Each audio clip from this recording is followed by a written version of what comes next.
Hello everyone. तो आज हम पढ़ने वाले इकोनॉमिक्स क्लास 10 के चैप्टर 1 डेवलपमेंट यानी विकास। तो इसके बारे में हम इसमें टॉप क्वेश्चन आंसर के बारे में पढ़ेंगे जो बहुत ज़्यादा इंपॉर्टेंट है। तो सबसे पहले हम बात करते हैं कि how do you define development, यानी जो डेवलपमेंट होता है आप उसको कैसे परिभाषित करते हैं, विकास होता क्या है। तो देखो सिंपल कह सकते हो आप कि the betterment of anything is called development, यानी हर वो चीज़ जो पहले से बेहतर हो वो क्या होती है, वो होती है डेवलपमेंट। जैसे बिल्डिंग हो गया, रोड्स हो गया, रेलवे हो गया, हॉस्पिटल हो गया, स्कूल हो गया। अगर ये चीज़ पहले से बेहतर हो जाए तो यही कहलाता है डेवलपमेंट। अब हम बात करते हैं क्वेश्चन नंबर 2 कि मटेरियलिस्टिक गोल्स क्या होता है, यानी भौतिकवादी लक्ष्य क्या होते हैं। तो सिंपल चीज़ है that can be bought by money, वो हर वो चीज़ जिसको पैसों से खरीद सकते हो उसे हम कहते हैं मटेरियलिस्टिक गोल्स। जैसे home, car, cloth and fridge. Clear. उसी से रिलेटेड और नॉन मटेरियलिस्टिक गोल्स क्या होते हैं, यानी गैर भौतिकवादी लक्ष्य क्या होते हैं। तो इसका भी बिल्कुल सिंपल है that can't be bought by money, हर वो चीज़ जिसे पैसों से नहीं खरीद सकते वो क्या होती है, वो होती है गैर भौतिकवादी लक्ष्य। जैसे equality, freedom, security, love and respect. I hope ये आपको क्लियर होगा। याद रखना बहुत इंपॉर्टेंट है, जिसको आप हल्के में मत लेना, बहुत भारी है, वजन करके देख सकते हो।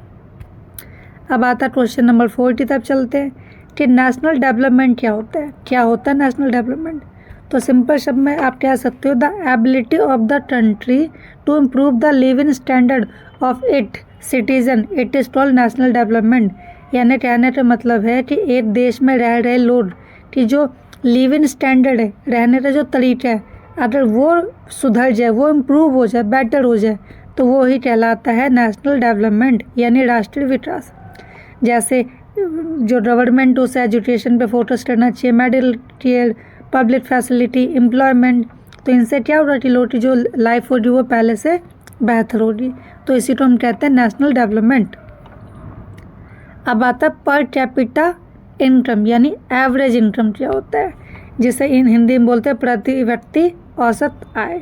तो द एवरेज इनकम अर्न पर person in a specific year, यानी पर्टिकुलर टाइम में एक इंसान जितना पैसा कमाता है वो कहलाता है पर कैपिटा इनकम। जिसे सिंपल शब्दों में आप ये कह सकते हो कि सपोज एक जगह पर 4 लोग रहते हैं, ठीक है, 1 2 3 4, और एक ने 2 रुपये कमाया, दूसरे ने भी 2 रुपये कमाया, तीसरे ने भी 2 रुपये और चौथे ने भी 2 रुपये। तो टोटल लोग है 4 और कमाया उनने कितना, टोटल उन्होंने कमाया 8। तो जितना कमाया वो ऊपर हो जा रहा है, जितने लोग थे नीचे, इसको इससे 4 से 8 गया तो टोटल कितना 2। तो 2 क्या है, ये per capita income. I hope clear होगा। आगे चलते हैं क्वेश्चन नंबर 6 की तरफ कि इन्फेंट मॉर्टेलिटी रेट क्या होता है, जिसे शिशु मृत्यु दर भी कहा जाता है, और ये पेपर में पक्का आता है।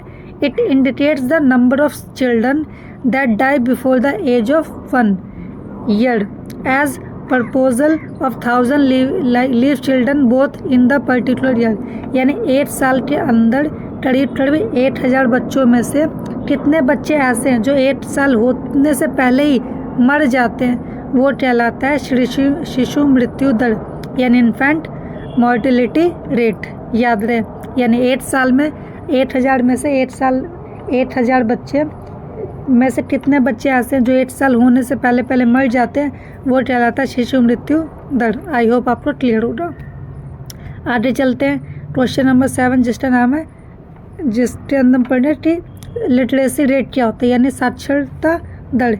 तो इसमें क्या होता है, the proportion of the literate population in the 7 and above as group, यानी ऐसे कितने बच्चे हैं जो 7 साल से ऊपर के ग्रुप है, ठीक है, जो एजुकेशन में ध्यान देते हैं, यही कहलाता है कि मतलब ऐसे कितने बच्चे जो 7 साल से ऊपर है, वही कहलाता है साक्षरता दर यानी literacy rate.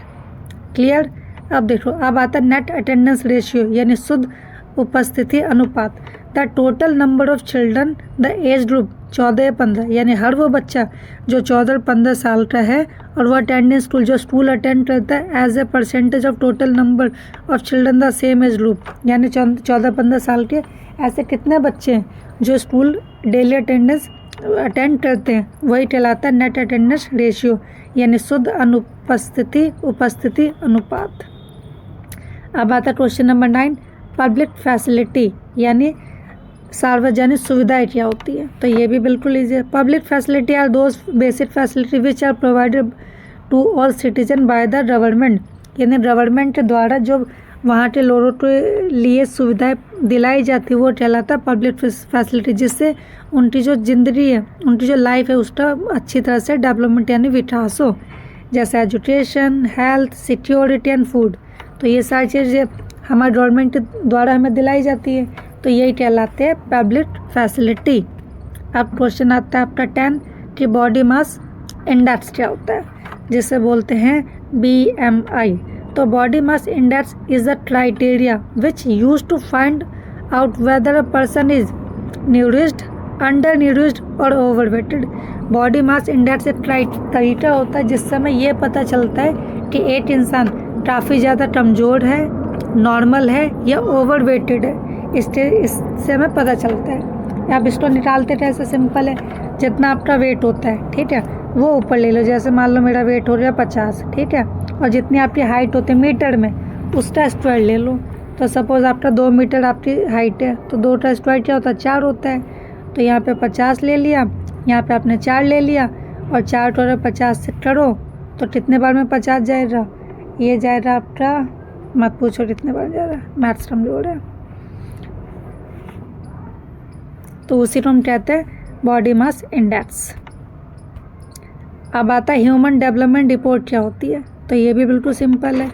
Comparing countries based on income, education and health, this is called human development report. यानी ह्यूमन डेवलपमेंट रिपोर्ट के अंदर क्या होता है, एक कंट्री डेवलप है या नहीं डेवलप है, इस चीज़ का पता उस कंट्री की इनकम, एजुकेशन और हेल्थ के बेसिस पे पता किया जाता है, जिसे बोलते हैं मानव विकास रिपोर्ट।